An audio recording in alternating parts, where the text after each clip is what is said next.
Hello, guys and girls, and welcome to episode 97 of the FReality Podcast. This is a weekly VR, AR, and MR talk show, live streamed every Saturday on YouTube, Facebook, and on Twitch. You can tune into the show live at 7 p.m. in Europe, 6 p.m. in the UK, and 12 midday in central US.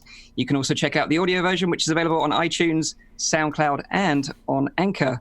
If you enjoy the show, please subscribe to our YouTube channel or hit that smash button. Hit that smash button. Smash that hit button. You can smash that hit button because that would really help us out as well. If you have any questions, comments, or feedback during the show, please put them in the chat. We'll try and answer as many questions as we can. Now it's time for me to introduce you to the team. And first up, when he's not in VR, this guy is practicing his best Naruto run to storm Area 51 with his rebels. It's the unpredictable renegade. Of course, it's the Rowdy guy. How you doing, man? You all right? I'm doing all right. Exactly. I was waiting what kind of introduction I was going to get this week, but yeah, that's exactly what is probably going to happen in a couple of months' time. For the people who don't know, we are going to storm Area 51. The internet has decided, and we need Naruto runners. We need Ken. We need all kinds of different kind of people. They can't stop all of us. This is where a lot of people turn up and just get murdered by the US military because they've probably got stuff in there that they don't want anyone to see, for sure. Yeah, I don't know. We'll find out. Well, good luck on that. Just so you guys know, and that date in September will not be available. Yeah, I think it's the 30th of September or something like that. They're talking about doing it. I don't even know. I'm not really planning on going, but I did find it hilariously funny, especially if you saw like the pictures that people were posting online with like the Naruto runners and like what the plan was. And I see Zim shaking his head. You've not heard anything of it? I have no idea what any of this is. I know what Naruto is. I have no idea how it connects to this point. Maybe someone can fill me in, or you can just skip it for now. I don't mind. So basically, like the internet were planning to storm Area 51 together as a big group, and they're like, well, with enough of us, they can't stop us all. That was their plan. So they made a Facebook event, and currently there's 470,000 people going. What? What? Yeah. But what? So tell me the Naruto thing isn't part of the plan. It's not like you all have to have watched Naruto and run like the fastest airbender Exactly. or whatever. You have to do that? Yeah, of course, to avoid their bullets. Oh God, that's it. Okay, got it now. Right. Wow. Off to a great start. Next up, now fully converted to the red side on YouTube. He's the one who's got your 6 with some luscious lips. It's Zimtok 5. I am not. I was going to avoid these for this podcast, Mike. No. Put it on. Later. Put it on. Okay. I'm gonna check how many likes do we have on the video right now. Like how many likes do we need on the video? Do it. Put a threshold on it. All right. Fine. Do it. Do your silly experiment. While you're doing that. Okay, so as Mike introduced, the big news for me this week, after 5 years on Twitch, I moved my live show to YouTube, which for me is a really tough thing, and I've actually been working on it for about 2 years, because that's about how long it takes for me to get off of something that I'm, totally committed to. And it's hard to move, that type of thing, and it's hard to kind of push a reset button, but it's also really good. If you're a creator, nothing is better than kind of resetting the rules and saying, you know what, I can start over and do things a little bit differently. So it's nice to be on a different platform and join Team Red. Yeah, it's a big step to take, especially because you've been on Twitch for how many years now? 5 years. Yeah, 5 years. So wow. I've been live streaming on Twitch for more than 5 years, since May 2014. And it was 29th of July 2014 when I got my DK2 through the door, fired up Elite Dangerous, went live, Reddit loved it, and we just went crazy from there. So 5 solid years of 4 shows a week. Actually, initially I started off at 6 shows a week. And then I realized that was going to quickly kill me. So I backed it off. But still the same thing. So the same 4 shows a week on YouTube is what I'm doing. And my focus, as always, is on live streaming. It's not on creating videos or whatever. So I'm a bit different to you lads that way. But looking forward to it. It's been good so far. So people might be interested to know why you decided to take that switch. Yeah, I mean, the main thing is it feels like I've been generating what I like as content into what feels like a brick wall. Twitch haven't been very promoting of actually VR at all. I've done a few highlights, and I've been in some of them, things like Subnautica clips and stuff like that, where they're like, oh, isn't this a funny little highlight? But then earlier in the year, they had this problem where they removed the virtual reality category. There's been times before where it's just been a problem being a virtual reality variety caster on that platform. I've talked to their product management team and all this kind of stuff over the years. Attended lots of kind of UK Twitch parties and things like that. And I love it. I love the community, but their tool set, unfortunately, have, Amazon are falling behind Google in terms of their capabilities. There's a few things like the emojis or custom emoticons and things like that you get with subbing and stuff like that on Twitch, which I'll certainly miss, and I know the audience do as well. But other than that, it's a pretty comparable, parity switch now. And there's a lot of things like transcoding or the availability of videos offline, which, Twitch after 2 weeks dumps your video, right? YouTube, it's there ad infinitum. So there's a lot of reasons why that switch made sense. And I threw out an image midweek about that. So if you're interested, check me out on Twitter, pick up that image, and I do plan to do a video on it, a short thing, just to kind of give a summary and give some tips about if you're looking to be a streamer on either platform. What have I found to be successful, and how did I get into the groove over those last 5 years? Did the VR category ever come back, or did it just completely disappear? No. Okay, so that was a big issue. Yeah. I mean, the issue is I was streaming into. There's a category called Games and Demos, which was originally created for like science podcasting, not podcasting, sorry, science and casting, like live game development, which was actually really interesting. You found some kind of like really weird and wonderful things.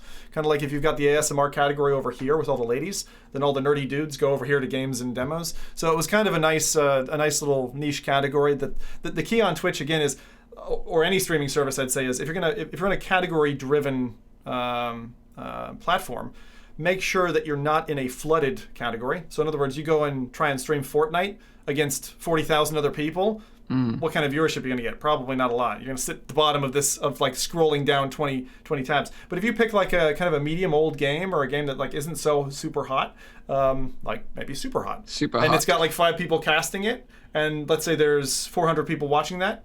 If you're good, anyone who looks for super hot is going to pick up your stream, and if you've got a kind of convincing thumbnail, then people will start to dump into you, and that's the way kind of Twitch works well for if you're a low to medium sized caster. So. I see. Well, there we have it. I've put the limit on 100 likes to see likes. Zim's 100. I think it should be way less. It should be something like 10 or 20. He said it now. So if this is a mouth guard. 100 likes. I kind of like that number. Okay. This mouth guard. So what exactly do I have to do then with this, Rowdy? Is it like 5 minutes with this thing in? Because that. No, the rest of the podcast. No way. You have to do one game release with it in. If we get 100 likes before releases, so you've got maybe like half an hour, 40 minutes. Okay. Game's on. Yeah. Lads. So if you're wondering where Nathan is, he's currently in California flying the Millennium Falcon at Disney World. Super jealous. So he won't be joining us this week. He will be back on track, of course, next week. If you don't know who I am, my name's Mike. I'm the host of the show from Virtual Reality Oasis. We've got an interesting show for you today. We're going to be talking about our thoughts on Defector, which was a big release for last week. I'm sure we all sort of played it. We've got some cool news about a new big screen update called Bigscreen TV. Nintendo drops VR support on its newly announced Nintendo Switch Lite. Zim's going to give you the details on the latest releases to look forward to next week. And then finally, we're going to be talking about Splinter Cell and Assassin's Creed coming to VR, and Windows MR headsets disappearing from stores. Thank God. Did I break that one? Sorry, I did. Yeah. Can't contain myself. Yeah. So let's find out what everyone's been playing, and of course their highlight of the week this week. Feel free to join in the chat. We like to read out what you've been playing as well, especially some people that join us regularly, like Watuk. When he absently goes missing, we sort of get worried. So we'd love to know what you played as well. But first up, of course, let's find out what Rowdy played this week and your sort of highlight of the week. Yeah, I've played 3 games this week, of which 2 we're going to talk about probably later. But one is one that I wanted to highlight. I know there's especially one person here on the podcast that has talked about this already a lot, but I have for the first time since ever tried Minecraft. Yeah. And I've tried it and I've tried it in virtual reality. Nice. So I have to say I was impressed. I was impressed by how beautiful the game can look. If you use like something like shaders and that kind of stuff. Really impressed by that. What version did you run? There's two versions. The super latest, Vivecraft 1.14. You did Vivecraft. Good man. Good man. Because there's the John Carmack edition, which some people swear by, but isn't great for multiplayer. Ah, okay. Continue. No, I've tried the Vivecraft 1.14, which was, I think, just released like on roughly like a couple of days ago. Yeah. Good call. I mean, I of course I don't know anything about Minecraft. I know a lot of people play it. I've seen people play. I've seen videos about it. I didn't get it at first since I jumped in with Viper and Simply Chris. Viper is, by the way, he knows what he's doing in that game. Like, he really does. Like, he played that like a tremendous lot. Wow. I just kept on dying by like those kind of zombie things. I thought that they were actually NPCs that wanted to like come and talk to me. Apparently they don't. They just blow up in your face. You had we went swimming in a boat. Then Viper puked, and then wait, he puked. Well, he ate something. He got really sick when playing in the boat and like all of the hills, because we were like chasing each other with swords around. Oh my god! Yeah, we went a bit crazy in there, but it was I had a lot of fun, and I kind of get like, I mean, I didn't do that much. I made like a bow, and I made a sword, and I made a pickaxe. Like I kind of get why people play this now a lot though, because it's basically, there's not really a storyline. There's not really a concept of what you can do, but you can pretty much do anything you want. You can make your own adventure. You can have custom maps. You can see custom quests. You can have so many different things that are going on. I would love to hear from people in the chat, or they can hit me up personally on Twitter as well. Like what kind of stuff I should definitely try out in Minecraft, because I'm definitely gonna play it more, and I'm also going to like make some videos on it. So I'd love to hear that. Well, I've got some recommendations. So I've played Minecraft heavily since it was launched. Actually, I got into it because they accidentally, Mojang, the company behind it, they accidentally opened it up so you didn't have to pay for a given weekend. And a buddy of mine named Sue, who's in Japan now, he basically said to me, he gave me the heads up. He's like, hey, there's this game. You should check it out. It's got pigs and chickens and stuff. I'm like, pigs and chickens? What? So I tried it like really early on. But like the game has expanded enormously since then. It's obviously across all kinds of devices. You can play it on your Raspberry Pi or your microwave now, basically. And what I would recommend for you is take a look at some of the achievements, because some of the achievements going after them really takes you through some bits of the game that are really good fun. And it pushes you to do everything like mine for rare minerals and all that. Yeah. I'd also recommend playing it on the hardest difficulty, because it's quite fun. It's quite a challenging survival game. So before diving into Vivecraft, have you ever played Minecraft on any other platform? No, never, ever have I played. I mean, I might have, because I think I bought it before, because I realized that when I bought it again, that I had like a different email that said, congratulations, you purchased Minecraft. So I think I bought it twice with two different email accounts. But I've definitely never booted it up before. No. Mm-hmm. So just so people know in the chat, if they want to go and check this out. So Vivecraft, is it something you have to buy Minecraft and then this is a mod for it, or how does that work? Zim can probably tell that better, but the way that I understand it, it's some kind of mod. It's basically with Minecraft, you can install different versions. You have a Minecraft launcher, and you can install different versions, which you can also mod differently. And Vivecraft is just one of those kind of modifications. He's got it. So, Mike, just as you described it, is exactly it. So you buy base Java Edition Minecraft from Minecraft.net. You go over to vivecraft.org, you download the latest build. You can run it on a Rift or Vive or whatever you've got, PCVR. I'm sure the Index will run it as well. One of the things that's really cool, if you can find a VR server, and we run one, is there is a plugin that even if you're a 2D player, you can see VR player movements. So when Viper decides he wants to do the boogie, right, and his arms are doing this, then even a 2D player, he's not just seeing, your arms kind of statically held there. You actually get to see the full whack. And they don't need anything other than a kind of a specialized launcher. They don't have to update their game or anything. So it's really neat to do that, especially when you've got a group of 8, 12 people doing something, working on a project together, whatever it is. It's fantastic though. There's a really big span of, I tend to be an explorer. I tend to just, because the game is procedural, you can just kind of keep going. That's what I tend to do. A lot of people who I know love the building aspect of it, as in getting creative, creating something. We put 3D red and blue stereoscopic glasses on a mountain, and that was not an easy project because, getting the redstone for the red bits or blue dye for the blue parts, you have to get them from different parts of the world. So it's quite fun. And also, it looks visually very impressive. And I know it's weird to say that because it's like all blocky, but like I posted a screenshot of our play session on Twitter today, and it's indeed it gives that. I mean, the music in Minecraft is great. It's absolutely brilliant, the music that they're using in that. But if you have like that, like those nice shaders that go over the game, it looks so freaking gorgeous. The water's like softly like cabbling on, and like you have like that beautiful sunset, and you have like the lights that all change over the land. It's so gorgeous. And then indeed, like you have the hands that go separately. I think that's a really cool thing how that works because you get so much more interaction. I've got another recommendation for you. The mixed reality in Vivecraft is easy to set up, and it looks really cool. It's really neat to like pull a sword out and wag it at someone. They do the whole kind of alpha layering, so even if you're, if it's behind you, it occludes. So it's really quite convincing and can make for some really fun times. If you ever want a seppuku, you can just turn that blade on yourself or whatever you want to do. It's great. I think the thing about Minecraft is like a lot of the community, particularly around the Quest, have been waiting for official Minecraft release on the Quest, right? Yeah.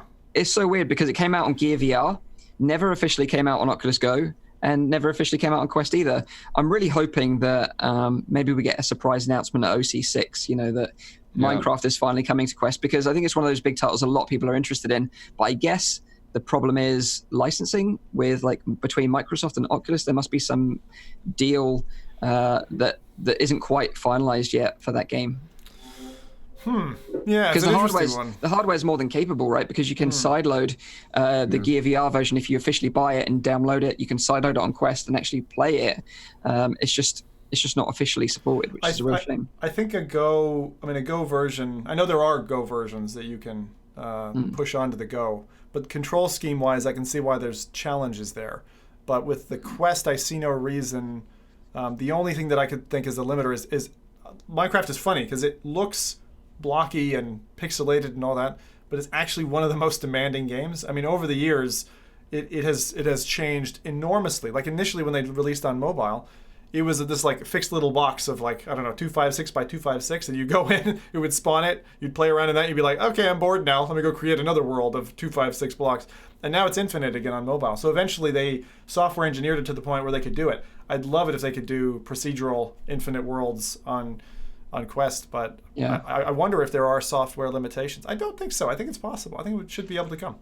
I still have never really got into it or really understand it. I know, I've tried baiting you several times, haven't I? I know. Yeah, Whenever I see my nieces and nephews, they're always playing on mobile, and I am fascinated because I think it is a really creative game, but I just don't see the appeal for me whatsoever. But maybe I should just give it a go one day. But what did you play? Makes a lot of difference. Yeah, I'm sure it does. So what did you play this week then, Zim? What's your sort of highlight of the week then, dude? My highlight of the week is I'll give two short ones. The first one is I got sucked in this morning into Oculus Home and opening boxes with my daughter, which is funny, but it's like we just set up the Rift because I was like, I can't just take my CV1 and set it out to Passage. I'm not doing that. I'm gonna set it up downstairs so we have it on the couch or whatever.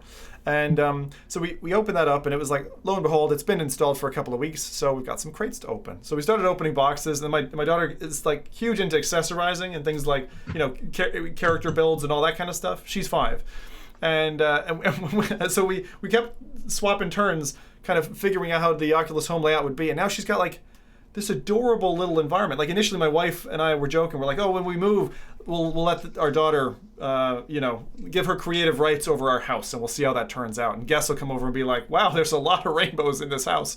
And I thought that would be kind of funny. But then she made this beautiful Oculus Home environment, which is like better than mine. I spent like 6 months on mine. So I'm kind of annoyed now. But also I have to say, if anyone hasn't spent the time, it's not obvious that it's there. If anyone hasn't spent the time to go into Oculus Home, check out your notifications, throw some boxes down, open some of the unique items, they made it really, really nice. And comparing it to kind of Steam VR Home, I've always preferred Oculus Home only because items keep their original dimensions, and I think that that's a really important design factor. The other thing I did this week was National Geographic VR Explorer on the Quest, which is this kind of first chapter or first episode of what appears to be an episodic National Geographic platform, where you go to Antarctica, you take photos of some penguins. And then there's a bit that's like the climb, where you have ice axes and you're like climbing up and ice is falling and all this kind of stuff. But the coolest part of it was when I got in a canoe, and I finally had use for, I'll show you something. I finally had use for, which should never be repurposed, this Beat Saber Maul Saber wand from ProTube. And so I stuck my controllers in there, and I was kayaking down the thing, and it felt great. It was like, this is like the perfect add-on to that experience. And I have to say, having kayaked once, and I know there's that game that you played, Mike, recently that is, you're a spy in basically a kayak, and you're... Phantom. Yeah, thank you. Covert Ops or something? Phantom? Yeah. And so instantly I kind of started pining for that game. But what I was pining for even more is like a multiplayer rafting game. I mean, Rowdy mentioned boating in Minecraft, which is something that I've done with like 16 people. You're all going over the ocean. It's fucking super social and really fun just to go exploring in boats. You feel like you're a conquistador or something. But like to do that and actually have a peripheral that was for a kayak, now I want more. I want to do rapids. Is there not a rapids VR game? I need to get into the rapids. I saw one a while ago. I remember seeing a clip of a kayaking game in VR a little while ago. I can't remember the name for the life of me, but there is one in development right now that is coming soon. All right. Well, if anyone in chat knows the name, please tell me, because I'm keen. And I would compare it to like VR Regatta, which was a sailing one. I learned sailing when I was a teenager in the Caribbean, and it was like really cool to have to actually do the whole like lean back, and you had to sit on your floor. And there was the same thing like this, like sitting in the kayak and floating along. It's short, but I really like it. And for like £8 or whatever the game is, it's proper. And what's the game again? So this is National Geographic VR Explorer on Quest, which is it's really just one module. But one of the bits that I thought was really cool was you take photos. Your photos actually turn out pretty well. You end up back at your home, which again, kind of like the Oculus Home, you can customize. You put your photos in photo frames, and then you can also forward out to Facebook, of course, a photo that you've taken in the game.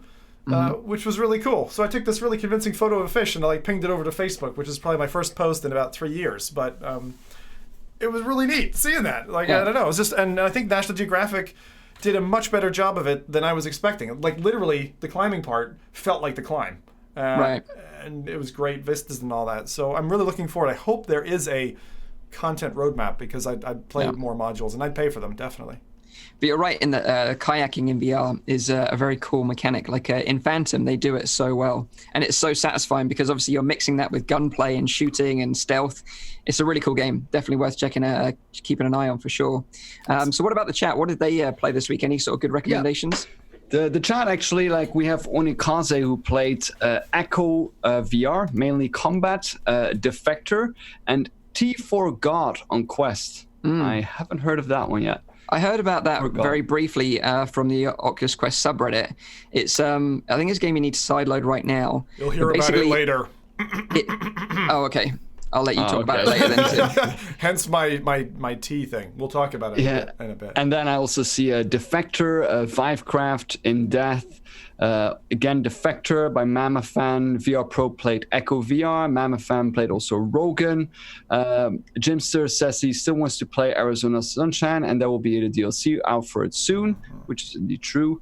Flippo said, watch the movie Avatar 3D in VR, and oh my god, the 3D was so good. No, I haven't done that absolutely. Yet. Have you guys done that? We're going to be talking about that very, very shortly with the big screen update. So we'll save that for now. But let's talk about Defector then, because I played Defector and it seems a lot of people in the chat played it as well. So please feel free to chime in the chat, because I was really, really looking forward to this game. It was one of my most anticipated games coming out on the Oculus Rift. And it felt like it'd been in development for such a long time, because the first gameplay of like the first level released like a year ago. So it seems like, you know, the hype has been building for all that time. We finally got to play it this week. And I actually was really disappointed, Now, I thoroughly enjoyed the first level, which is set on the plane, which is probably all the gameplay videos you've seen of this week. It has a great mix of gadgets, dialogue, shooting, over-the-top action scenes. You're jumping out of planes or driving cars out of planes. It's just crazy. Like you're living out your James Bond, Mission Impossible, Jason Bourne fantasies like in that level. It's brilliant. After that, though, things start to slow down a bit. And for me, that wasn't necessarily so much of a problem. You know, the pacing was a lot slower, not so much action, more dialogue, more sort of leading up to something in the second and third missions. And I was happy with those missions because they really sort of do mix up the gameplay mechanics in each level. So they're almost different gameplay mechanics in each level. So you've got like running in one level, interrogation, climbing. So that's really great that you've got this mix of gameplay mechanics, keeps everything fresh and interesting. But then there's 5 missions in total, and it's the last 2 missions, and I won't spoil anything. You know, if you want to play the game, go and check it out. But the last 2 missions just ruin the whole game for me.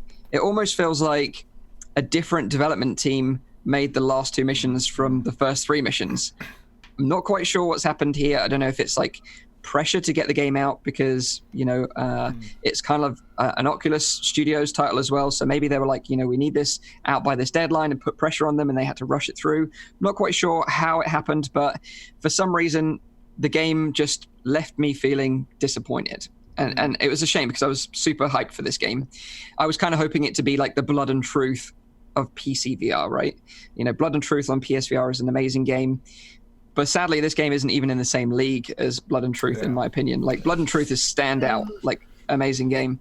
But I'd love to know... I kind of disagree a little bit with that. I mean, first off, the game is $20, right? Mm-hmm. That is $20. I do have to... I haven't finished it, of course. Like, I've told you before, I've actually only played the first 3 levels, and apparently those are, according to you, like, the best levels. Yeah. So, I mean... Do I find it worth $20 for those 3 levels? I do think so. I mean, I do think that those 3 levels alone already give it, you know, some kind of value that is probably $20. I would be okay with if I paid that for a VR game. I haven't played the last 2 levels yet, so I have to check that out. What I do want to point out is that in the first 3 levels, the kind of mechanics that they're using were a lot of those kind of things I kind of wished that were in Blood and Truth, such as that there were really different paths that I could choose that really like made it different in the game experience. They did that fairly nice. They were like very different kind of strategies that you could take. They had like those kind of mini games with like some kind of gambling that is going on. Really like that as well because it kind of like freshens up the experience and makes it worth just like a little bit more, in my opinion. Blood and Truth for me was really, it's on rails, very, you know, from beginning up until end. It's a fixed kind of storyline, a fixed kind of like trail that you're following. It's really well done, don't get me wrong. I love Blood and Truth, but to say it's like not in the same league, for me, it's not entirely true because it did certain things very, very well that I kind of hit on as like critical points for Blood and Truth. Yeah. I mean, like, I know I haven't played Defector yet. I'm saving it. But Blood and Truth was, just to, you know, refresh people who haven't played it or people on other platforms, very on rails. I mean, I think they did the on rails pretty well in that they distract you from the fact it's on rails. But it is, like, harshly on rails in some parts of the game. Where freedom, unfortunately, is something that normally comes with VR and you come to expect it. In the same way that Rowdy would say that, you know, Subnautica doesn't give you your hands. So it's like, I'm interested in terms of how much does the trailer spoil of the game? Because that's the thing that we've been seeing time and time again. It's like, do you feel like there's enough fresh content there for your asking price, Lance? So I don't have an issue with the asking price. I think that's fine. But I think the problem is, like with Blood and Truth, for me, the story was very cohesive.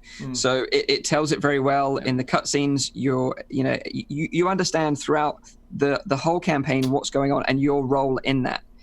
That's kind of muddy in Defector. That's true. That is completely true. Yeah. I agree with that. The story doesn't feel as cohesive, and also the audio is not done as great as it is in Blood and Truth. Yeah. For some reason, even from the beginning on, I immediately noticed that they have put like some weird kind of echo on voices in rooms that shouldn't be so echoey, I would say. So it kind of like ticks me off. I don't like the HUD either. Right. I don't like the there's a lot of points that I can point out that I didn't like about the game. The story doesn't feel that cohesive. The HUD is something that really bothers me. Also, like the inventory system, didn't like that. I pressed that, like that, it popped out a lot of times. And there was another point, but I kind of forgot. I'll probably come up with later that I wanted to mention about it as well. Did you notice the automatic rotation? So basically, if you've not played it, what happens is if you're not facing the action, the game will automatically rotate the player to face the action. So it's basically set up for 2 sensors with an original Rift rather than room scale. Also, the locomotion system, to me, again, it doesn't make sense. They have 2 locomotion systems, and one follows your face, which I already don't like, and the other one, I don't know what it follows, but I couldn't figure it out for me to work.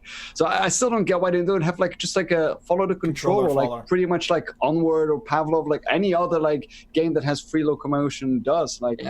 I don't get why they didn't include that option. But the fight scenes were great. Like fighting was like fist to fist. Very well done. Great. Very, very well done. Yeah. And grabbing. And what I also didn't like was that there was this kind of, how do I explain that? Like when you're progressing through the story, there's no voice recognition, so all the dialogue you need to choose options, but a lot of times it doesn't make a lot of sense to choose any of the options. So it's like you just click something, then the character doesn't say it, so it doesn't vocalize it. Always, certain occasions it does. But I kind of miss something like, it would have been nicer then, because that kind of spoils like all the immersion for me. If all of a sudden I see like 3 pop-ups and these are like the answers I need to choose from, I would have much preferred if there was like some kind of simple answers. Because they don't really matter that much anyway, but then have it with like voice recognition software, because everyone who plays it on a VR headset has a microphone built in anyway. Or even like they did in Blood and Truth, where you nod yes and no, you know. and they did that one time. They did it once. But I just think ultimately, you know, I don't want to knock the game completely. I think there were some great elements in it, but I just think because I was so excited about it, it just left me feeling disappointed in the end. I'd love to see what you think if you get a chance to play the other 2 levels, maybe this week. Maybe you can let us know what you think next week. But what do people in the chat think about it? Do they have they finished it, or very back and forth? Very back and forth. So a few people have said. So Meatball says, I agree with Rowdy. The value proposition is good. It certainly does feel like the end was rushed, but I did not feel the experience was ruined. There was a few others as Yingson also says, why does Defector, a $20 PC VR game, have to match a $40 PS VR game? Which is, of course, I mean, it's double the price. Like $40 for Blood and Truth and $20 for Defector. It's, I mean, it is a fair point to make, of course. But like the hype that was built around the game, that's also what I agree with you with Mike. There was such hype built around this game for such a long time that the expectations, the bar just got raised so much that we expect a lot more from it. It's hard with an action game, though. I mean, think about the animation budget and all that you got to do for the characters. I mean, this is not an easy type of game. This is not a room escape that you're developing. And optimization, because I still had optimization problems playing the game. Like I had loading screens that would still like get very like triggery for like crashes and that kind of stuff. And so that's specifically why when games like this land, I always wait at least a week, because I'm like, I want all that like day one patch stuff out the door. And you know, dev teams, like when they see bugs and like their game is hitting its highest sales as it's just out the gates, like they get on their horses and they code like crazy for that first week to make sure it's buffered. So I have the ability to relax.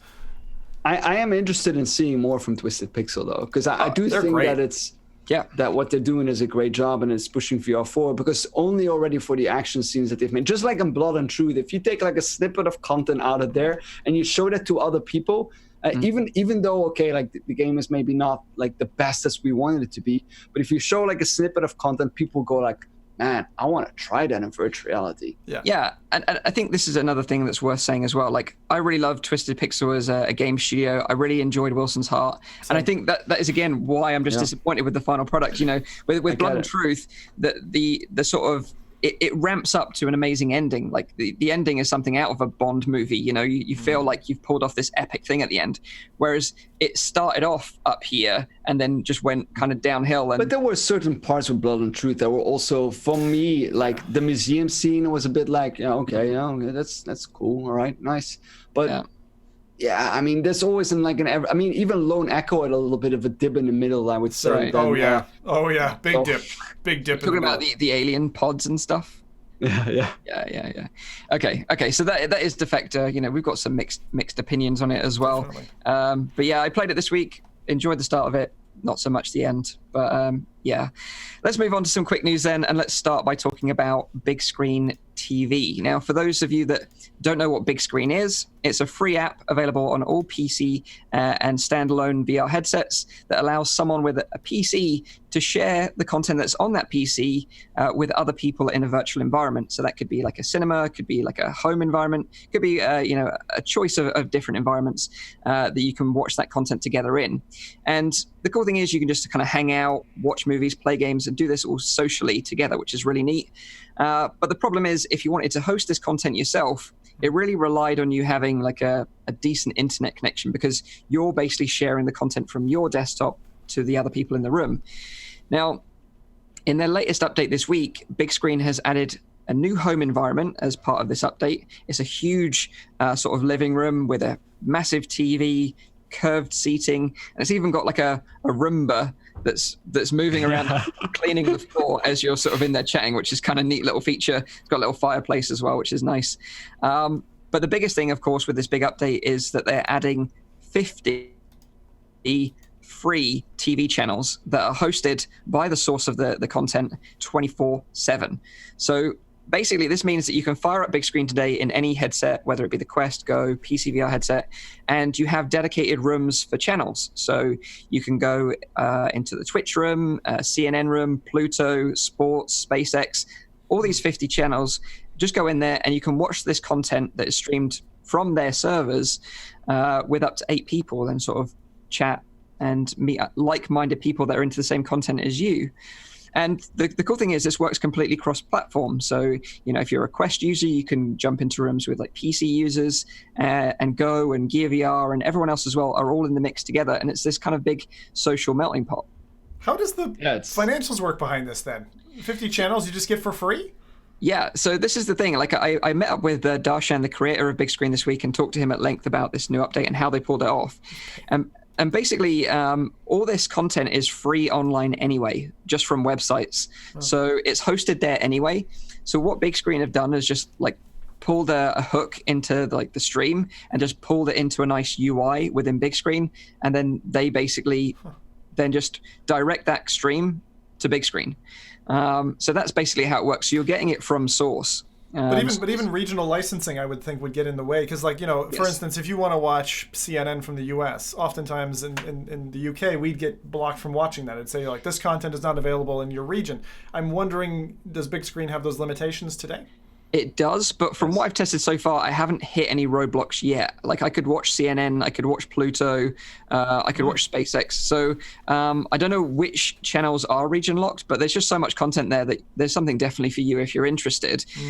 And the thing is, like you said, like, it's amazing that this is still free. Like, how do they afford this? But really, it's free content that's out there anyway. They're just hooking into it. I assume on these channels, anyway, ads are running. So the channel operators are getting an ad revenue stream. Yes. So that's one part of it. I mean, Twitch, for instance, I heard a little bit of a complaint, I guess, about that. Again, coming from the Twitch side of things, that only top broadcasters were viewable on it. That's and right. It was kind of capped. So unless you want to watch the megas, then there's nothing there for you if you're watching just somebody else. So you can't search for the stream that you want to watch. It automatically selects a stream for you to watch, which is generally Fortnite, of course. Well, a question about users in the room, because you said a big curved couch, you jump into rooms with other people. I mean, I've found there to be a very mixed experience in Bigscreen when I join a room at random. Like, not always positive. Sometimes the quite lewd people, or people swearing away or making lots of noise or whatever. How is that balanced? I'm curious in terms of this new offering. So this is a good question because it's a question I asked as well. Because like, say if you want to watch a TV show or a movie in big screen, then it's important that you have a good experience and you're not interrupted by some jerk in the room that's causing you problems. Exactly. So they do have a lot of troll features to manage those people, like to mute them or to get rid of them if you're hosting the room, for example. So there is ways around that. But one thing that I would definitely recommend going and checking out is the 3D movie trailer room. Ooh. So basically it's a room dedicated to 3D trailers. And when I went in there, I was watching the 3D trailer for The Force Awakens. Never seen the trailer in 3D before. And oh my days, it looks incredible. Like, and I think this is the greatest thing about watching 3D movie content in big screen or in VR in general, is that like when I go to the cinema or, you know, I want to watch TV at home, I never want to watch it in 3D. But in VR, it just works because like everything's lined up with your eyes perfectly. So the 3D effect is almost like amplified. So even if you just go in there to check out the 3D movie trailers, I'd recommend it. But it's just another big, cool update to big screen. I can't wait up until we see like things like coming up like there's like giant arenas, you know, like for example, there's like an esports event on Twitch and you have this like giant arena and big screen with like thousands of people in there all watching the same screen, like cheering and that kind of stuff. It's going to happen eventually, you know. They just need like the bandwidth and the technological capabilities to do that. But eventually we'll hit that point that we get like, you know, thousands of people in like the same kind of scene. It's going to be epic. And I'm going to point to share on that because I think Altspace made a big mistake in an experiment that in my eyes failed, and I'll call it folding. When you take another virtual player and put them in the same space and have these, you know, groups of people digitally together, but you don't actually get the scale of how many users are there, like we got to solve that problem, because I actually think, like what you're saying, Rowdy, if I'm entering a stadium and I'm watching a scene, I still want a digital seat, right? I still want to be with people around me and run into, you know, that kind of social dynamic of maybe meeting people who are around me who are also excited to be watching. I don't want to just it be instanced, like 500 instances of 4 people sat on a couch. Like, I do not want that. And I think that there's a lot of people out there who when trying this, will feel the same way. Yeah, because that's exactly how it works. You know, you're right. Basically, you could have 10,000 people watching a Twitch channel, for example, but you'd be split up in instances of 8 people per room. Yeah. But that's just the limitation right now. You know, of course, like Rowdy said, this is only going to get bigger and better in the future. And in their most imminent roadmap, and they've been talking about this for a long time now, is 3D paid movie events. And they're talking about having themed rooms. And the example that Darshan gave me was like, imagine watching Titanic, like you're on like the deck of a ship and there's like icebergs like floating by. Like, that sounds freaking awesome. It's going to happen to you once. Like. Yeah. I've already been in an audience and with a bunch of ladies like crying right throughout the audience watching Titanic. I don't necessarily need to do that in VR again. But what I was thinking, maybe we could have an FReality podcast. It's funny because Chris Colbert on the Facebook chat just said, I watch this show every week in big screen. You guys need to officially get the show in there. How awesome would that be? That would be cool. Yeah, cool. And I know Darshan quite well, so maybe I could talk to him and make that happen. So like each new episode each week just is basically on rotation. That'd be really cool. I'd love that. Maybe we can make that happen. We'll keep you updated with that. So let's move on to the next bit of quick news then, and that is Nintendo Switch Lite. Because this week, Nintendo announced their latest addition to the Nintendo family, and of course that is the Nintendo Switch Lite. And as the name suggests, it's a stripped-down version of the Nintendo Switch at a more affordable price, with the focus solely on handheld mode, right? So with the original Nintendo Switch, you could remove the Joy-Cons on the side, and you could dock the console, and you could basically, you know, play it on your TV, which was great. So you could take it on the go and dock it into your dock and play it on a TV when you're at home, which was really cool, hence the name Switch. But this new one obviously strips it all back. Everything's built into the unit. You can't remove the Joy-Cons anymore. It's kind of welded to the machine, as it were, and you don't have the option to dock this console either. So it's just designed for handheld mode. And it doesn't rumble.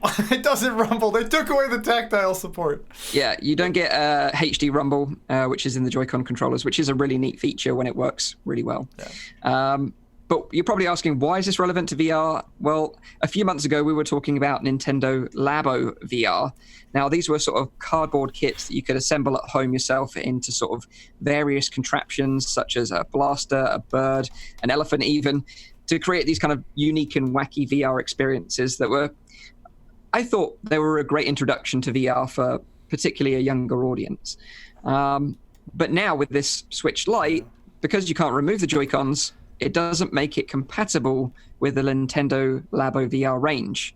So it's a bit of a shame, because they've dropped the price, it's more affordable now. It would have been a kind of good opportunity to, bring in the Labo kits as well. But it's a bit of a shame. But what do you guys think about this? It's a hard engineering problem, isn't it, Mike? Because in one side, I showed this to my wife, and because we were both excited about it, I was like, she's got a Switch, and I usually borrow hers when I want to play some Switch. But I was like, oh yeah, I'll get the Lite when it comes out. And I saw this come out, and it's like in the UK right now, a Nintendo Switch will set you back £270. This guy will set you back 200. That's right. And so 70 pounds different, right? And it's like taking away all those functions, particularly the TV Link one. Her comment was, that's not a Switch, that's just a Game Boy. And that's really what it is. It's just the Switch library in essentially a Game Boy console. And I think there was no possibility for them to Laboize this. No. It's just a missed opportunity. And I think it's something that in future, again, Nintendo loves coming out with iterations of their console. God, the DS days, like X2, XL, DS, and fucking L. There's been so many consoles, like 10 consoles, maybe more. It's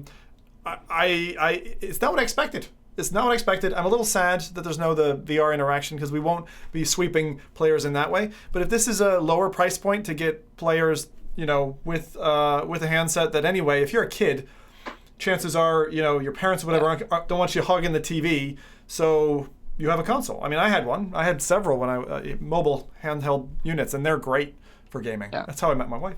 So you're right. I think it's a great way, affordable way to get kids playing the Switch, but just a missed opportunity. It's a shame, but I understand both sides of the table for sure. But when I'm not playing VR, I play the Switch a lot, actually. Such a good console. I've been playing Mario Maker 2 a lot this week. That's the one where you play other people's levels, or you create a level and... Exactly. Yeah, but it's got a great single player as well. So probably one of the best Mario games I've probably ever played. That is that good. Wow. Rowdy, do you play Switch? I do, but very, very rarely. Like only when I'm on holiday, basically. I don't have the time to be also doing that. I know. Yeah. I know what that feels like. Yeah. So that is a little bit of news about the Nintendo Switch Lite. I thought I'd add that into quick news this week. But as we're talking about Nintendo, it kind of brings us on nicely to the next bit of quick news, and that is, Mario Kart in VR, because we've talked about this previously on an episode of the show. I went to the Hollywood Bowl at the London O2 where they've got Mario Kart VR Arcade. It's an amazing experience. You're in a full cockpit that rumbles and moves. You've got a steering wheel and pedals, but also to make the experience even better, they added Vive trackers to your wrist. So as you're driving, you can let go of the steering wheel, grab a shell and throw it at your opponents in VR. And it's just such an amazing experience. I had such a blast with Mario Kart VR. And when I talked about it on the show, I remember just saying, I need this in my life at home. I don't want to have to go to London every time I want to play something like this. And the cool thing is that someone's actually thought, that's a pretty good idea. Let's make it for home users. And this is an upcoming game called Touring Karts VR. The developers are called Ivanovich Games. Hell yes. Ivanovich Games. I got it right this time. And basically, they confirmed via Twitter this week when I reached out to them, they will be adding Vive trackers and steering wheel support for launch for the Steam VR version. So basically, this is the closest thing we're going to be able to get to Mario Kart in VR at home. So wait, why do we need the Vive trackers? Is it for your feet to actually do the gas pedals, or for your hands? So you're driving with the steering wheel. You can let go of the steering wheel, grab a shell from the air or a banana skin, and then throw it at your opponents or throw it behind you. But you got controllers. Why can't you just use the controllers? Why do you need? You can't hold a steering wheel at the same time while you're holding touch controllers or. Oh, like that. Yeah. Okay. Although, because this game is coming out on PSVR as well, they are adding an option for PSVR users, because I'm sure they'd be kind of jealous with all this kind of fancy stuff going on with PC. So they've added an option. In fact, many options. You can play this with a DualShock. You can play this with a VR rudder. You can play it with a wheel, or this is the awesome one. You can play it with a wheel and move combo. So you're driving with one hand, and then you've got a move controller in the other hand that you can use. That's the best way to pick up the items and throw them. So PSVR users are going to get a comparable experience as well. But when I saw this, I was just like, this is amazing. Like, I'm super hyped for this. And I looked into the specs. It's going to have 8-player multiplayer, 22 circuits inspired by real-life circuits that have been scaled down and sort of miniaturized, 30 customizable karts. And this is going to be coming out Q4 2019, like I said, for PSVR and PCVR. Okay, so which wheel do I need to go and get to play this game? Like, you know, because I don't know anything about this stuff, but I know that you guys both are a little bit into racing. Like, so which one should I get? Yeah, G29 will do you, because that's got PS4 compatibility. So that's a Logitech wheel, and it's kind of mid-price range. So you'll probably pay $260 or something for that, but it's got it'll sort you for all your driving needs in addition to that, and it's not kind of top end either. It gives you force feedback. It's kind of your best. Do I need option. those like pedal things too? It comes Yes. with. It comes with. It comes with it. Oh, sorry. Okay. Wait. The new packaging. Mike, you got a G. Did you get a G29 or 920? Because I think it's similar packaging. I got roasted in the comments because I said it wrong in the video, so I don't want to mess it up. But basically, I got one of the newer ones with the shifter and the pedals. But I think it was Xbox only. But I think you got the 920. But I think the shifter comes separate. Yeah. I suspect the pedals come in the box. Yes, that's right. Yeah. I bought this secondhand though, so I didn't buy it brand new. But okay. yeah, I'd recommend looking at secondhand market, because these things are always for sale secondhand, because people don't have the space to store these things. So if you're looking at buying one cheap, you can get one secondhand. Yeah. But yeah, like I can't wait for this. Like if it's anything like the Mario Kart VR experience that I tried in the arcade, even a fraction of it, then I'll be happy and I'll be playing this a lot. I'm laughing away here, Mike, because having seen the videos of people playing this, I just imagine, now you don't go into an office anymore, right? You're in your office, so you don't have to deal with this. But I can just imagine you sitting down to the breakfast table or whatever after 12 hours of playing this game and recording whatever in your office, and your wife is there, and you're like, oh, my arm, man, it's I've been holding it up for so long. I can't, the stamina of holding up an item in one hand for like 30 minutes even has got to be draining. But that's the thing. It will be like that with the PSVR, of course. But with the PC version, if you're using Vive trackers, you can just grab hold of the steering wheel again when you're not holding stuff. Right. That's the only bad thing. I need to buy some Vive trackers now, and they don't come cheap. I think they're about 120 quid each. I still have them. I still have them. That price? Wow. Yeah, they're quite expensive. So hopefully, maybe there's a way to maybe strap, the index controllers the opposite way around to your hand or something, so that'll work. But then the gripping, I don't know how that's going to work, but hopefully I'll figure something out. But yeah, looking forward to this one. Definitely worth keeping an eye on. There is a Steam page up right now, and that is, what's it called? Touring Karts VR. There's also going to be a pancake version of the game as well if you don't have a VR headset. One question. Do we know if it's cross-platform? I don't know if you mentioned that. That's the only thing I don't know. I'm not sure if it's going to be cross-platform with PC VR and PSVR. Not sure about that. Yeah. But yeah, that looks really cool. Thought it'd be worth mentioning. Definitely. Last bit of quick news this week is about the upcoming hack and slash VR game from Shell Games called Until You Fall. Now, Shell Games are responsible for the awesome I Expect You to Die. Awesome game. Really enjoyed that. So I'm very much looking forward to this one. In Until You Fall, you put your sword fighting skills to the test as you use both magic and melee to fight twisted enemies in an unforgiving environment. Battle, gather currency, and forge new weapons to grow stronger. And should you fall in combat, you will rise to return more powerful than before. So this is a rogue... Oh, that's sweet. That's the opposite of Chronos, where every time you died, you got older and crustier. But this is the opposite. You get more powerful every time you die? That's great for me. Well, what they're saying is that you can arm yourself with 2 unique weapons each playthrough, and you can sort of define your own fighting style with these 2 weapons because they're varied. And basically, if you die, then any upgrades that you've earned during that playthrough are persistent. So you don't lose progress as such. So you will become more powerful. Eventually, you'll be able to finish the game. That's cool. Yeah, it's a nice balancing mechanic, to be honest. Yeah, and they're saying that each run features randomized rewards and enemy configurations and rooms. No attempts are quite the same, and you can earn ether, which I thought you'd like that, Zim, being a Keyforge fan, to permanently upgrade your weapons with over 30 unique traits and augments. Pretty badass, I think. That sounds good. Yeah, so and it's Shell Games. To be honest, in terms of game design and the way they approach game design, Shell Games is one of the studios that or even from 2014, I loved their methodology. There were some great speeches that Shell had given that were available online. Those are worth looking for, by the way. Some of his predictions for VR and where it's gone to. But I can only imagine this is going to be fun. The only thing that I look at in the trailer and kind of take a sharp intake of breath at is the teleport locomotion. So I'm hoping we'll get smooth loco as well. I would hope so too. But the game is going to be launching not that far away on the 27th of August in early access for Rift and Vive on Steam VR. Probably get index support as well, I'd imagine. Unfortunately, no hint on Quest yet, which is a bit of a shame because I think this game would do well on Quest as well. It's kind of got that melee combat system that kind of reminded me of Asgard's Wrath. So, if you got a Quest, it would have been nice to play this. But we'll see. Maybe that will come in the future. Speaking of Asgard's Wrath, Oculus, release it. All right. Yeah. So that is Until You Fall, another one that's definitely worth keeping an eye on. So let's pass it over to Zim, find out the lowdown on the games releasing this week. Games you should be playing, maybe some that you shouldn't be. So it's always a mixed bag. I think before we go into this, we got to preface it with what's the count at, Rowdy? Dare I say? We're currently sitting at 68 likes, so we're getting closer. Thank God. That is very close. If you manage it by the end, I will uphold it, and I will go. Oh God, I'll go 3 minutes with the fucking lips in. All right, this is.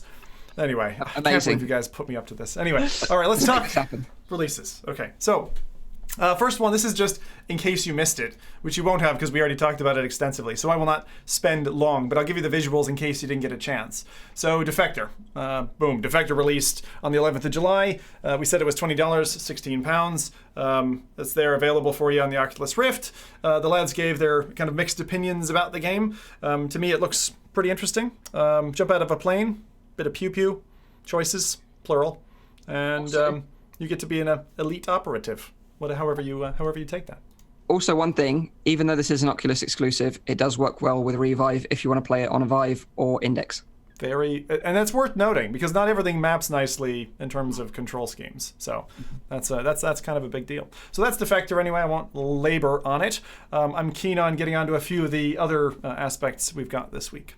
So next one is a bit of an interesting one. Something I've played quite a long time ago. Now I've specifically not got a trailer for this one, and this I will explain shortly. So the app is called Notes on Blindness, which launched for Oculus Quest. It was out about 2 years ago, previously available on PC VR, and the game is kind of an interesting foray into a series of audio logs from an author named John Hull, who over a period of time had deteriorating eyesight and eventually went blind in 1983, and he was cataloging his experience as he was going. So this is kind of a VR experience of that. It looks a little bit like Scanner Somber for anyone who's actually played that game, and if you haven't, it's a fun little 2-hour thing to pick up for a couple of quid. Scanner Somber was a game where you would scatter pixels to determine what was around you. So you'd outline a tent or a piece of rock or something like that, and you had to navigate through. Very interesting art dynamic. And I have to say that although I appreciate the subject matter, certainly this is something that a couple of VR games have touched upon. How do I navigate a three-dimensional environment, not being able to see? I didn't particularly like this when I played it back in 2016, but I'm keen to see how the Quest audience takes it. I don't know if either of you guys had a chance to play this yet. It only just dropped on the 12th of July, so yesterday. No, we're getting head shakes. Okay. If anyone in chat did try this out, I'm curious on your first impressions. As I said, I've seen other games maybe do I'll call it the blind thing better another way, but this is a great medium. It's a great way to kind of put you in the shoes of and teach you. And I think that the audio recordings themselves with the visuals of a VR, I just found it a little bit too slow-paced when I went through it. But I think it still gives you an appreciation for what it's like to be going blind, because you get to hear the guys' direct feedback. So an interesting one. I just wanted to flag it. That one's what is the title?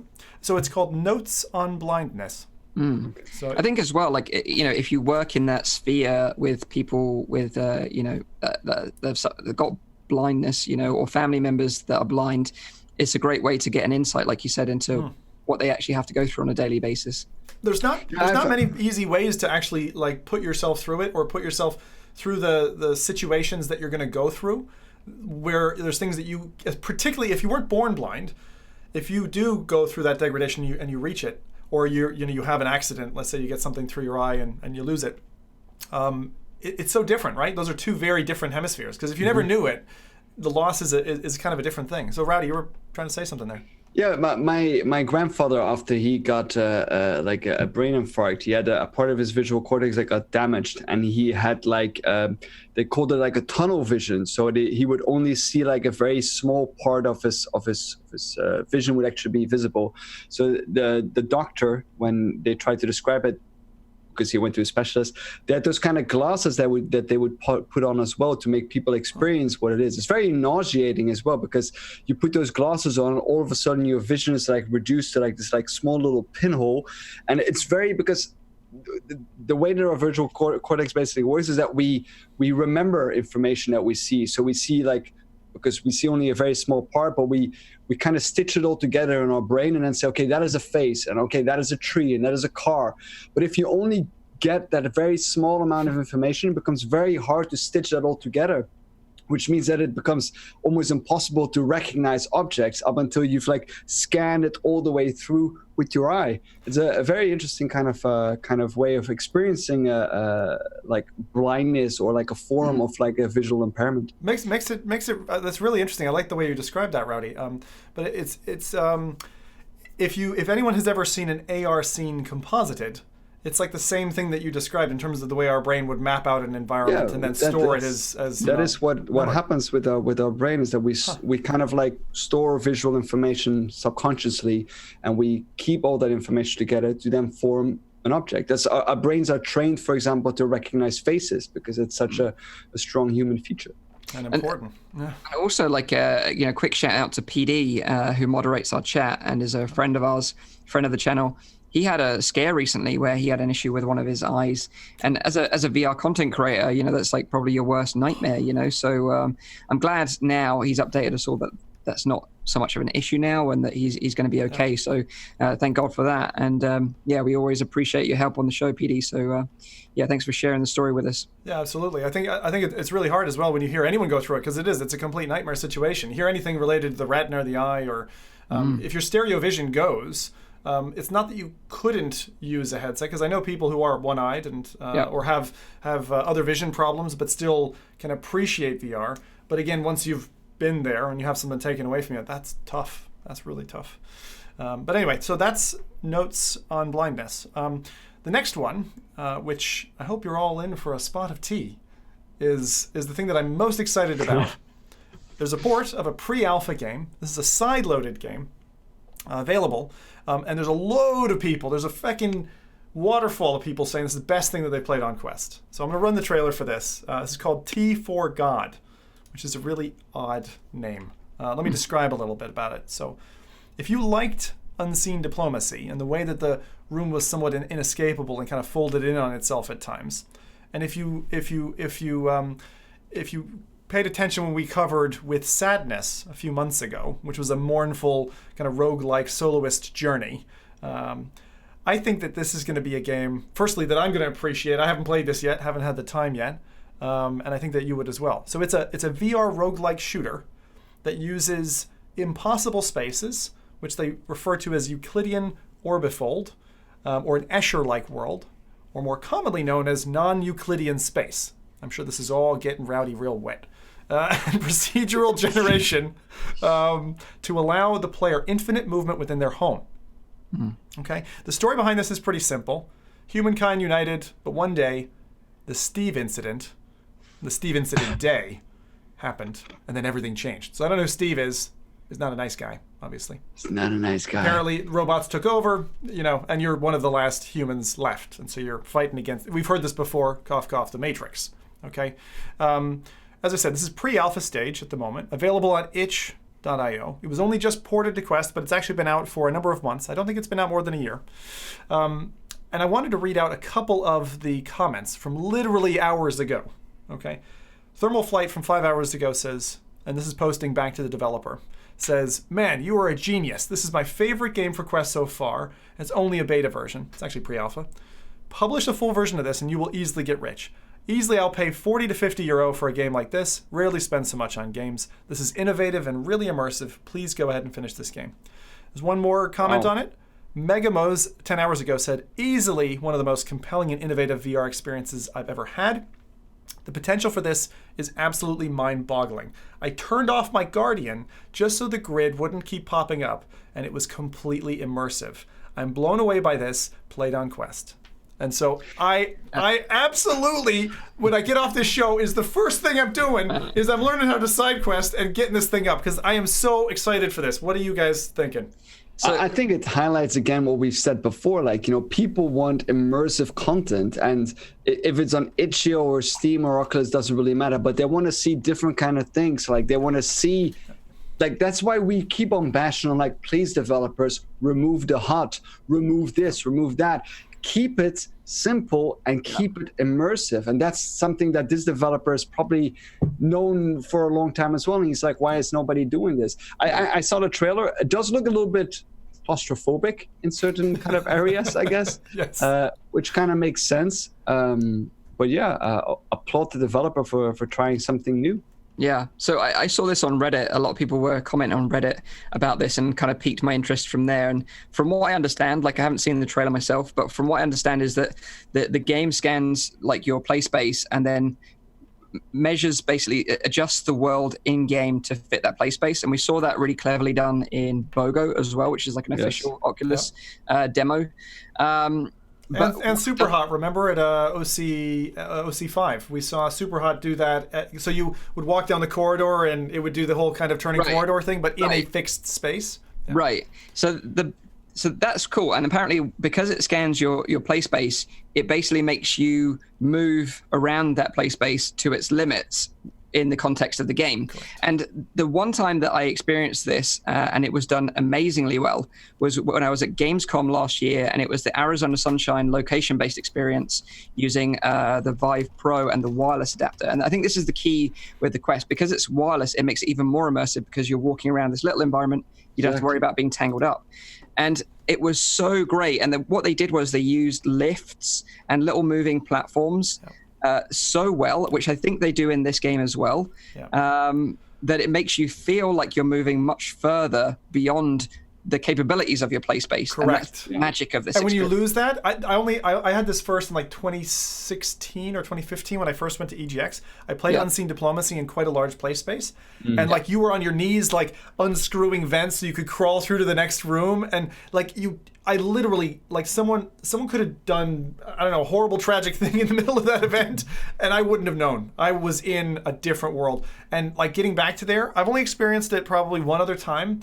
In a game called Vertigo, and that was the one that Nathan recommended, and that did it really well as well. Maybe not, it doesn't do the same kind of fold you in on the same space as well, but it's another game that I really appreciated. One more game that does it well as well, that isn't released yet, but I managed to get early access to it quite a few months ago now, so I think it should be nearing the end of its development. There's a game called Eye of the Temple, where you basically play like an Indiana Jones type character. And you can stand on like rolling stones and moving platforms, but again, it uses your play space in such a clever way. But yeah, this, what's it called? T for God, not the Queen this time. T for God. I don't understand the name. Is there a relevance to the name? Do you know? I'm sure it explains it during the thing. No, I haven't seen the relevance. It could also be like a beta title or something that is going to change later on. So yeah, but I'm looking forward to playing this one as well. But you say you haven't installed SideQuest yet? No, I'm a virgin to side questing. I generally don't try to mod my stuff. I stay very vanilla. But this is like so enticing. I literally can't not. I was thinking of doing that anyway this week, but this came along and I'm like, hell yes. And I have to give a shout out to Seabass, who's in chat, and he watches my show. He watches this, and he's the one who said, "Sim, you got to try this out. I'd love this." And I was like, "Okay," and I was like, "All right, fine." And I checked out the page, saw the trailer, saw the comments, saw the description of the game, and I'm just smitten. at this point. Absolutely. We had a question from the chat. We have a gaming science teacher asking on Twitch, is this another 3 meter by 3 meter required minimum space? I think what Mike said is true. I think it measures your space. I'd have to check the itch page, and I'll so there's no minimum? I don't know. Below the VR minimum, I don't know. I don't have the page up at the moment. Sorry. But yeah, apparently, only from what I've read, it scales to your play space depending on your, measurements. Exactly. I think as long as you're not trying to, play from a teacup, you'll be grand. Yeah. Also, Virtual Strangers is saying that you also have Shattered Lights, which is a free horror game on Steam that also does it. Shattered Lights. Shattered Lights. Okay. I was hoping to do this is horror as well. Thank you, Virtual Strangers. All right, so I'll dovetail into my last bit. My last bit is surprisingly about Vertigo. And there's a Vertigo 2 demo that's coming out in 3 days on the 16th of July. It's going to be free. And trailer landed, and it looks fucking good. So I thought I'd show this off for you guys. So Vertigo, as I described before, was a very interesting title. Like I loved Vertigo. It felt very much like a Half-Life style game to me. Yes. This in terms of the visuals, whoa, they are 3 times as good as the original game. But the reason I wanted to highlight it in particular, the full game isn't due out until 2020. The demo is launching for free in 3 days. I think that people should look to the Steam sales now. I don't know what the exact price is on this, but look out for this thing. Check out the original Vertigo game. I'm still going through it. There's a bit of shock and awe in the game in certain parts, I'll say. So it's not completely for those who just like peaceful stuff. There are some scare elements that come in, but it's a fantastic kind of like adventure game. Now this one, and it's single player as well. If you want to see like what the developer has been working on after the trailer, go and check out on his Twitter, because he's been posting some amazing stuff on there as well in terms of like shader models that he's been using. Like the guy is like is a small genius, I would say, like in the amount of stuff that he's been doing. Now I don't know about this project, Rowdy. You might be following it closer than I am, but the original project was one-man band, right? So yeah. Do you know if definitely. the second one is? I don't have that detail. I don't know if it's still one. I mean, he's posting, of course, about the kind of content, but I don't know if it's more people working on it now. I have no idea on that, but I know that what he's been posting is mind blowing. But some of the details that he's mentioned, and I'm excited here for like index owners, for instance. So Vertigo 2, and I don't know if the demo will have all these bits, because again, this is still a demo. But Vertigo 2 it has a branching story hinging on key decisions. It says there's no telling what you'll encounter in this absurd world. Trailer's got some lovely kind of characters and stuff. It shows the visuals are lovely. It's a single player VR adventure. And they said they'd have native index support for it. Maybe that's not surprising, but again, if this is still a one-man band, this thing is looking amazing. This will likely even excite me more than Boneworks would. Yeah, Wow. Yeah. I'd be there as well. Just because of what I know of Boneworks and what I know of Vertigo. And also because I know that this guy, what he did with Vertigo, already felt so well done. So well done. Even in terms of storyline, even though there wasn't that much of a storyline, but it felt like there was like something really weird going on. The atmosphere he set in that game was absolutely brilliant. So yeah, this is one I'm really looking forward to. What it felt like to me is it felt like a finished Portal game. And I'm saying that in terms of the quality level, not that it's like a clone of Portal, but it did feel kind of Half-Life-y, and the scenes were great. But just like opening doors, and if you have a larger play space, Vertigo's a game for you. Like it's nice to be able to like physically walk through a door and be just smile and be like, oh yeah, I'm on my holodeck now, ladies. Anyway, so that's the releases for this week. I hope you guys will check some of those out. I'll just recap the names because people were asking me. So Defector, Notes on Blindness, T for God. I mentioned Unseen Diplomacy, which is one, if you haven't played, try that out. Vertigo, and the Vertigo 2 demo, which is launching on the 16th of July. Awesome. Thank you very much for that. Looking forward to some of those things. I'm going to have to try out that T for God as well. Sounds really cool. So let's jump into our first main topic of today, and that is that Oculus apparently are heavily investing in some well-known IPs to try and push VR forward into the mainstream. And the 2 big titles mentioned in this article from Upload, who then linked to a website called The Information, they cited that they've got sources close to Oculus and this company that Oculus are trying to acquire the rights for Splinter Cell, and Assassin's Creed to adapt them to VR.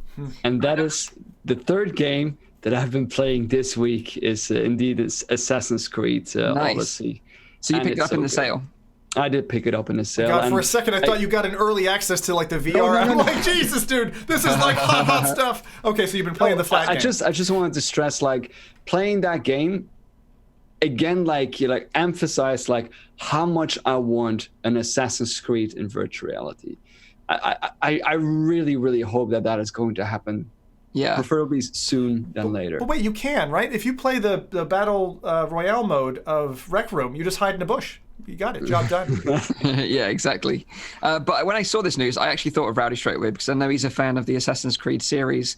And of course, both of these IPs are owned by Ubisoft. And we know that Ubisoft has dabbled in VR games such as Star Trek Bridge Crew, Werewolves Within, and most recently Space Junkies as well. And we'd mentioned on the show recently that Space Junkies is improving and improving. They're still updating that game. So, if you've disregarded it for whatever reason because of price, I know it was on sale, heavily discounted recently as well. Still is. Mm-hmm. It's well worth checking out. It's a great multiplayer shooter. Highly recommend, especially if you like that kind of fast-paced Unreal Tournament style shoot 'em up. I love that they're listening as well. They're listening to the community. They're adding they're going past the 2v2 to 3v3, and I think they're going to 4v4. And they're awesome VR developers, because even like there are certain games that they've made, like Eagle Flight, for example, they could implement that straight away into Assassin's Creed. If any of you played Assassin's Creed Odyssey, you actually fly like an eagle in certain mechanics. So it would be kind of neat to see that happen as well. You mean the anti-VR sim sickness nose, the beak that they give you? Yeah. I thought you were going to say that would be like in Splinter Cell. I'm like, what? He's walking around with a beak? Yeah, sure. I'm confused. Just got a big nose. But yeah, maybe with big games like this, it could attract more of the mainstream sort of gaming audience. And I guess that's what they're trying to do, because, what we've seen in VR just recently is brand new IPs, which is great. Like, don't get me wrong. But when you've never heard of these games before, if you've never played VR, it's kind of not as enticing as like a big name. So having something like Splinter Cell or Assassin's Creed could kind of bring a more mainstream audience across. But certainly out of the two, I think I'm more excited about Splinter Cell, especially having just played that Espire 1 game, which was like a stealth game in VR. Yeah. You could sneak up behind enemies and actually say the words freeze, and they would put their arms in the air, and then you could grab their gun and then just bump them on the back of the head and knock them out. It's funny that we mentioned actually both titles already in the podcast before, that we would like to see like a VR version of both of them. Yeah, exactly. So I think that both of these games would adapt well to VR.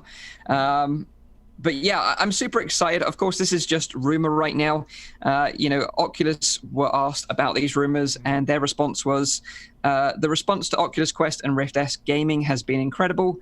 We cannot comment on specific partnerships, but we will continue to focus on expanding our library and reaching broader gaming audiences for years to come. So that's kind of encouraging from Oculus. The question I have again is like, I don't know how much money Oculus is going to spend on that, or Facebook is going to spend on that, but from like, if we are honest here, from a commercial standpoint, it doesn't make a lot of sense for Ubisoft to make the next Assassin's Creed or the next Splinter Cell in virtual reality. Like, if we're gonna get something, it's probably gonna be like a subsection or an add-on mode or something, because their player base is PC and console gamers. Yeah. Like, they'll apply the Doom model. That is going to work. I think they're definitely going to apply the Doom model. Like, you had Doom, which was like, okay, here's your id Software, chucks out Doom to great accolade around the world for FPS players. They're like, we're going to give you Doom VFR, and it comes out and it's kind of like it's almost like a side mission, right? Shorter, more curtailed. But is that what we want then again? Is that really what we want? But to like what Mike said, it is to an extent, because you're bringing a fish hook and you're just dropping it in the pond. And you're like, come on, little fishies, can you just, come on? And then you just hook them and you pull them over, and they're like, oh shit, VR's really cool. And then they see all the other stuff that they can play, and they're not reliant on going from big name to big name. They're now in the ecosystem, and that's what we want, right? That's what Facebook wants. But Ubisoft has been in the ecosystem for a while. I mean, they were one of the first VR developers to actually start making, like, AAA developers that start making virtual reality content. But then how much success, right? Like, how successful have they been, if you look at the fact sheet? But that's the thing, like, they have been involved in VR development, and that kind of makes this more credible. I feel that, it's likely going to happen. But also, like, the thing is, like, say if you're new to VR and you are fish hooked by like a Splinter Cell or Assassin's Creed and you come into VR for the first time, there is an amazing back catalog of content now that you could play that if you've never played before, you're going to be spoiled a lot beyond your wildest dreams, because this stuff that's already out now has kept us satisfied for the best part of 3-4 years now. So yeah. It's going to be awesome if you're just coming in for the first time. I want to do a vote on this as well. I'm really curious. I think you guys have already cast your hand, but and chat, please. 1 for Splinter Cell, 2 for Assassin's Creed. Which one do you want in VR? First. Which is the one that's going to be your baby? Yeah. Go on, guys. Mike first. Go on. I think you've already said it, but yeah. So Splinter Cell for sure. I'm a big fan of that series anyway. I think the last one I played was Conviction. But yeah, I really enjoyed it. I thought it was great. Being Sam Fisher, putting the night vision goggles on in VR would be such a cool little mechanic. So yeah, I'd be hyped for that. That's a dark game. What headset are you thinking combining it with? I would play it on Rift S, because it's going to be an Oculus exclusive title. So, people say about like the LCD not being like really black. But to be honest, like, I don't play Elite Dangerous, so it's not a massive problem for me. I think if you play that game, then you might have an issue if that's your main thing. Yeah, it's not too bad, actually. I think the Rift S is... I was expecting a lot worse, and the thing I've noticed the most is, stepping away from the real, like, intensive God rays, blacks, like, look fine. Like, I wouldn't... Yeah, and this is the thing, like, this week I've been jumping between Rift S and Index, and really, like... the difference isn't that great. Like, it's not like a huge leap difference. No. It's nice, of course, the Index is nice, but you do get glare and God rays with that headset, so it's worth knowing. Yeah, that's why the reflections, for me, I would pick Rift S as well. Which title for you, Rowdy? Well, I think it's obvious that I would definitely pick Assassin's Creed for numerous reasons.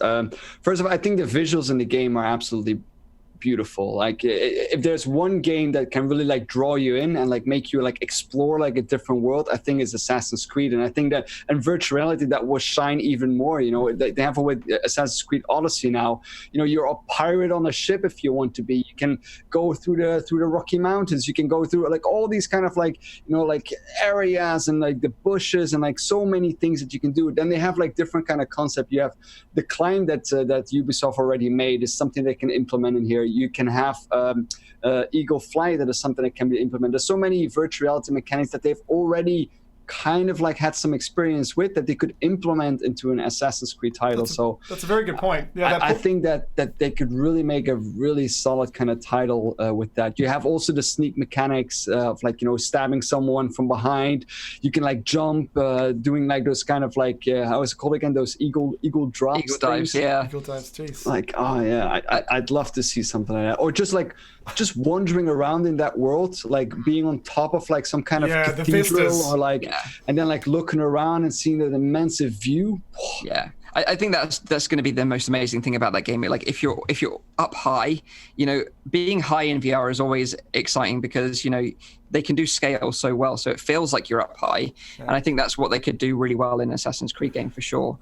I think God, I'm so split between the two because the other question I have for you is first person or third person? Oh, first person for sure, of course. First person for Splinter Cell makes sense, right? Actually both games. Person. But like Assassin's Creed, the flat games, are they primarily third person? I think so. They are third person, but no, I would not be interested in seeing it unless, of course, I mean, never say never, and maybe they come up with some kind of brilliant kind of concept.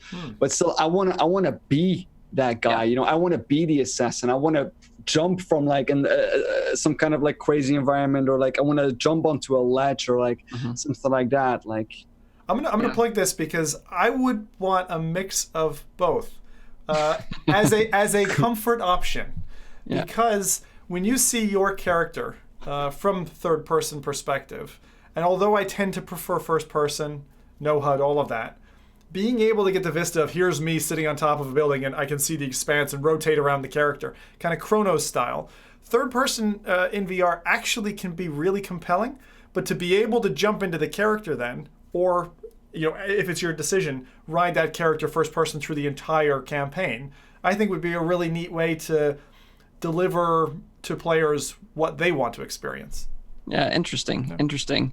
But I think, generally across the VR spectrum, with Quest, PC, Index, everything right now, I think the one thing we badly need right now is more content. I think we are getting drip-fed stuff. And of course, it just doesn't feel like we're getting enough AAA stuff. I think that's what I feel like anyway. It's again like bringing it back to the convo we had earlier. Which AAA developer is going to select? We have this market which we can make money from by spending a lot of money and making a title. Why would we go into virtual reality? Yeah, it's a chicken and egg situation.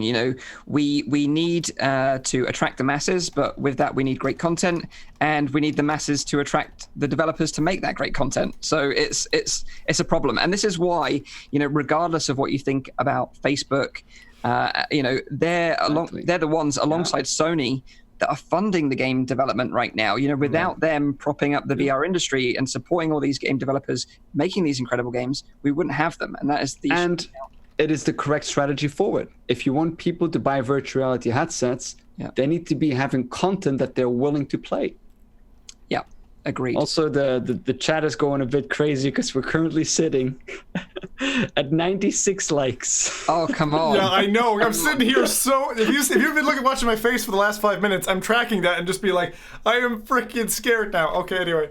So as soon as we hit 100, let us know, Rowdy. Can we wrap it up quick here, Mike? Can we just finish? You've probably got like 20 minutes left. So if you can make it happen in the next 20 minutes, you're going to see Zim put in some lovely lush clips.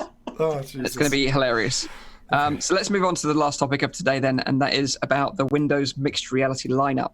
Now, this was reported on by Rowdy, Ben Lang from Rowdy. And what we know over the last few months is that we've seen some great deals on the Windows mixed reality platform.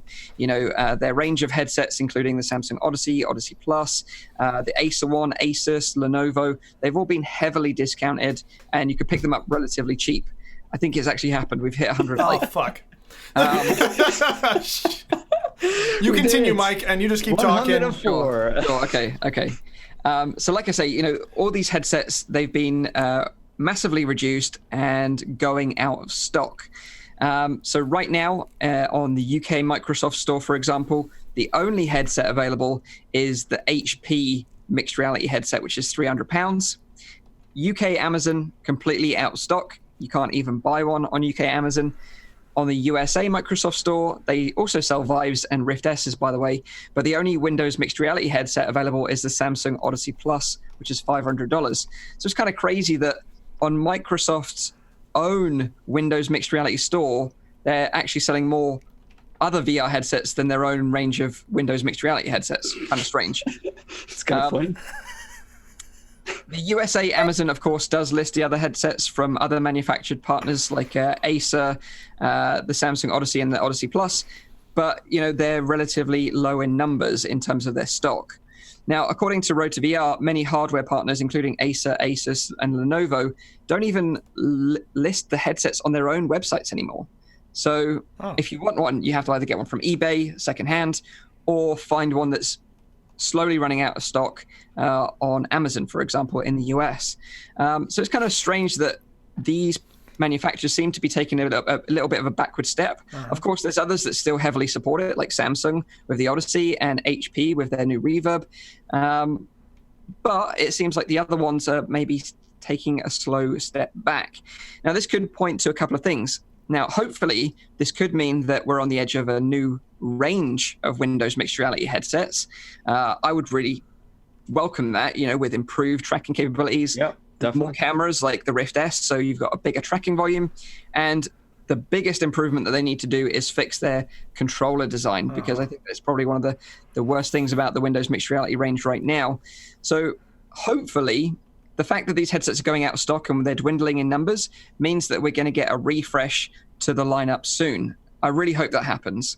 Yeah. Or it could mean that Microsoft and their hardware partners are slowing down production because sales haven't been particularly well, and they're sort of maybe slowly taking a step back, or just waiting to see if the market grows a bit more and then dip their toes back into it later on.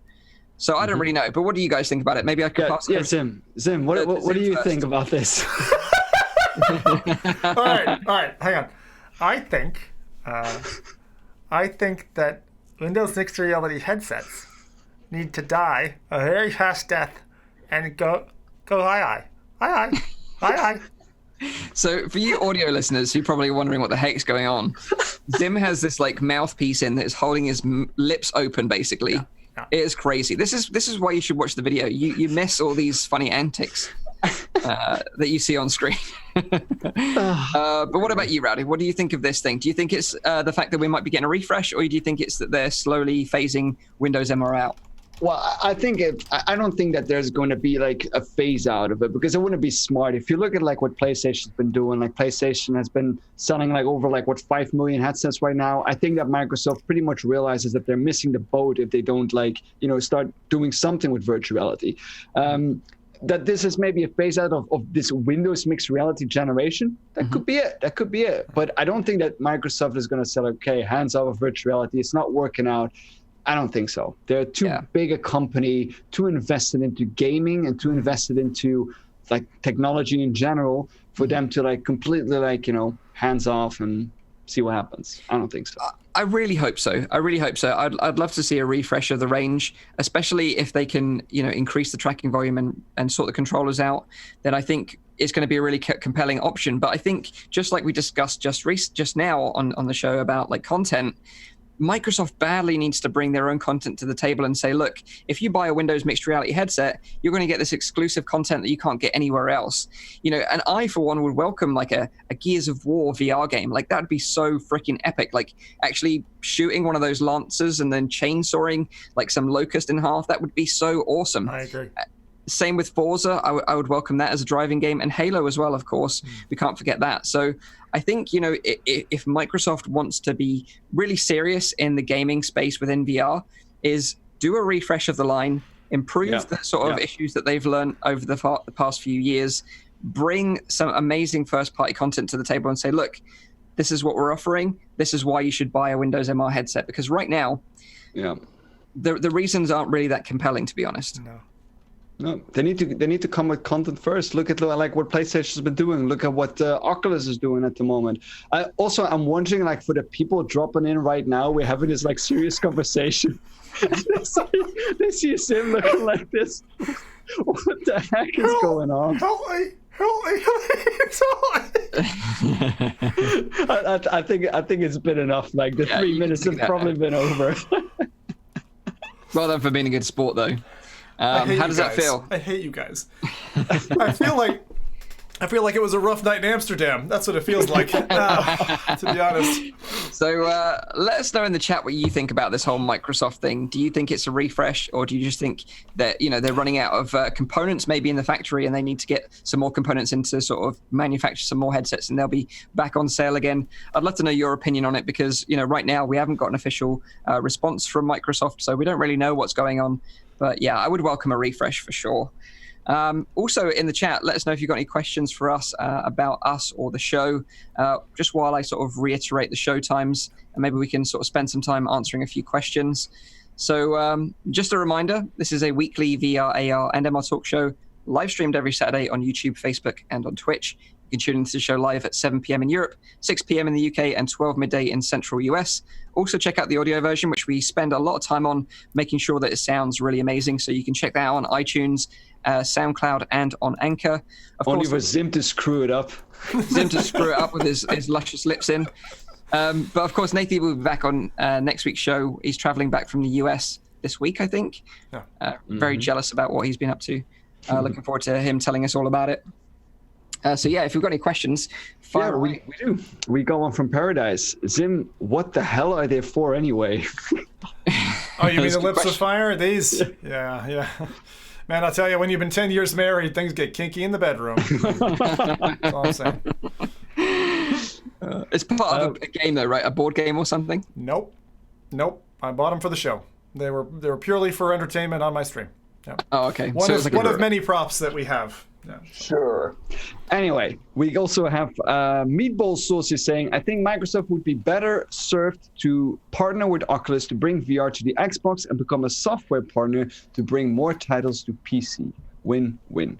It's a good point, but I don't think that Microsoft being a hardware company with a lot of patents across like hardware devices as well, to be given up that struggle so easily. Especially like because Lenovo was a Microsoft partner, and now obviously they're an Oculus partner making the Rift S. But this is the thing. Like we speculated so much about Microsoft enabling Rift support on the Xbox because Oculus had a great partnership with Microsoft with the original CV1 release, because of course we didn't have touch controllers back then. If you're not aware of it, basically touch controllers didn't exist. The CV1 Rift shipped on its own with just a single sensor, I think, and basically used an Xbox One controller. So they partnered with Microsoft to bring that Xbox controller within the bundle. So everyone was like, they've already got this partnership. Yeah. It makes sense that they Microsoft make the Rift compatible with the Xbox. Never happened. And now with like Project Scarlet, again, we didn't get any hint of VR from E3. So it just seems like Microsoft is taking a step back from VR, but I hope that is not the case for sure. Yeah. We also have Watto UK saying, I will be away next weekend. Is that okay with Mike? Thank you for letting us know. We appreciate that. Otherwise, I was going to have to send the police around your house to do a welfare check, kick down your door, make sure you're not lying on the floor. And he's got context. Yeah, had a fall in VR or something. So yeah, thank you for letting us know. That'll put our minds at rest next week. Thank you. Just call him Watto from now, not Watto. For God's sakes, the guy put a space in his name. I said it right. Not you, Mike. Mike at the start of the show. I was like, for God's sakes, the guy goes to all these lengths, changes his name and everything, and still we're abusing him. But Thank you. We got Jeremy Fasola saying, did Valve fix their problems of the index controllers or not yet? No. They're still claiming that they're working as intended. Which is really disappointing. So that is the current update from them. Even people that have opened return support tickets, they've been told that they can send the controllers back to get replacements. But Valve are saying in their replies that they cannot guarantee that the sticks will work. Will click in all directions when you push the thumbstick down. They're saying that it should actuate in all directions like any thumbstick should, but they can't guarantee a clicking noise.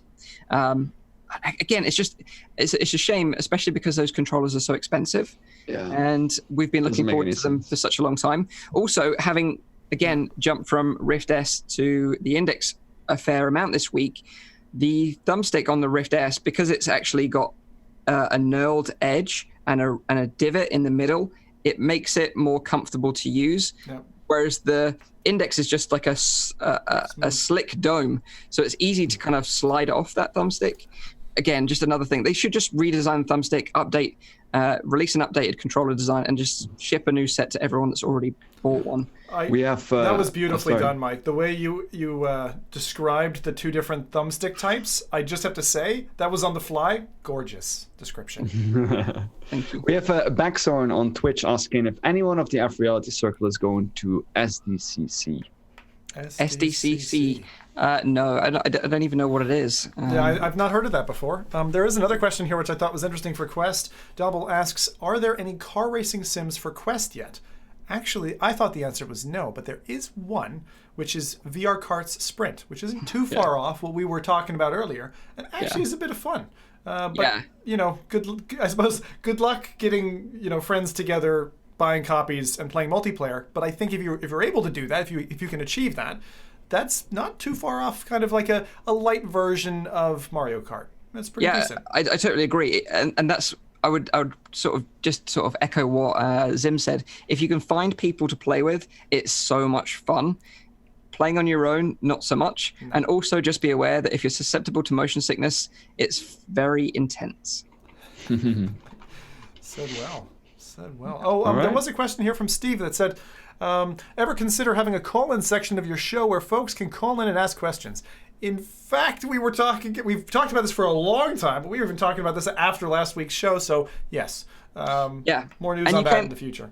You can actually do it right now, like because this podcast is on Anchor, and basically Anchor is a free app. It has a functionality of that app that if you subscribe to a podcast, you can send them a voice message. And we were promoting that for some time, but no one ever really used Anchor. Like most of our audio listeners listen on SoundCloud or on iTunes. So if you want to send us a message on Anchor, we'd probably get a notification that lets us know, and then maybe we could play it on the show. But yeah, it's definitely something we've considered, and if you're interested in doing it, then we would welcome it for sure. Absolutely. I'd love to hear the voices, especially from different corners of the planet. Like, where are you? You know, when you're asking your question, maybe say who you are, where you're from, and maybe what headset you've got, and ask us a question. I'd love to roll a question like that live. It'd be lovely to have it. Absolutely. It would be great. It would be great. Cool. Yeah. All in due time. Yeah, exactly. And I've been thinking more and more in my mind about getting our podcast on big screen. So I'm going to try and make that happen. So I'll keep you updated if I can negotiate that in. That would be amazing. But thank you for joining us on this week's show. It's been an interesting episode. We've talked about Windows Mixed Reality. We've talked about Assassin's Creed and Splinter Cell. We've talked about all sorts of subjects. We've had Zim putting lips in his mouth. It's been a roller coaster ride as always. So thank you for joining us live in the chat. We always appreciate you joining us live, and thank you to the audio listeners as well if you're listening to this after the fact. The numbers for the audio version seem to be crazy, which is amazing. I love the fact that there's so many people listening to this show on their commute and while they're out walking their dogs and stuff. That's really great as well. So we appreciate you all. Have a great week in VR. We'll be back next week as always. So until then, take care and bye-bye for now. Bye-bye. Thanks for that, chat.